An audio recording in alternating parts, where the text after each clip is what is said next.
Olá, gente. Algumas pessoas no meu direct fizeram perguntas para mim sobre o que é a alma, né? Então, para responder essa pergunta que as pessoas me fizeram, eu fiz uma pesquisa, né? Lá no Google, de acordo com termos de algumas civilizações.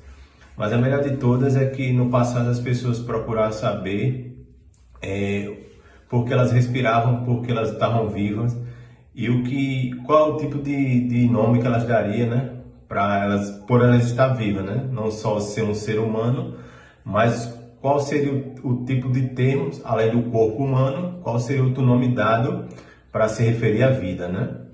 Então surgiu esse termo alma, né, que é o nome dado para a própria pessoa, o próprio ser, né? A palavra alma significa própria pessoa, que em inglês é self.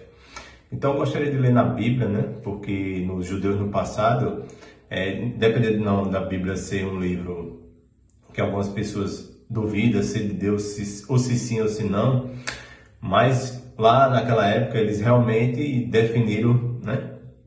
Escrevendo a Bíblia, o real significado do termo alma. Eu gostaria de ler Gênesis 2:7 para vocês verem, aqui na Bíblia, né? Gênesis capítulo 2, versículo 7, que diz assim: E formou o Senhor Deus o homem do pó da terra, e soprou em suas narinas o fôlego da vida, e o homem foi feito alma vivente. Então, eles, para poder fazer as pessoas entenderem, né, os judeus naquela época, né, escreveram o que se chama hoje de Velho Testamento, para explicar como realmente o homem foi feito. Mas nós sabemos que a Bíblia tem uma certa diferença, né? A Bíblia tem uma data X de época e o homem tem milhares e milhares de anos que não bate assim as épocas entre a Bíblia e o tempo que o homem vive na Terra. Então foi só uma maneira dele explicar como o homem foi feito, né? Mas nós sabemos que realmente tem duas versões. Mas tirando essa problemática, a palavra alma, segundo aqui o livro de Gênesis, que foram os judeus que escreveram lá no passado, a alma, ela é a própria pessoa vivente. Como você está me vendo agora, eu sou uma alma. Então, o que acontece com a alma? Ela morre, né? Ela morre, mas quando está viva, ela respira, ela come, ela vive como qualquer outra pessoa. Então, a alma é a gente mesmo, entendeu? E lá no livro de Ezequiel, lá mostra o que acontece com a alma, né? Vamos lá ver. Era uma forma dele explicar naquela época para o homem ser dominado pelo outro.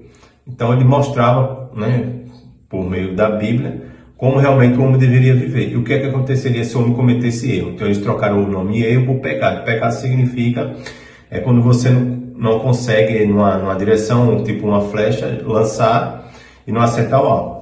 Naquela época, quem cometesse erros, segundo o Velho Testamento, ele deveria ser morto, né? Então, olha só o que diz aqui Ezequiel 18:20.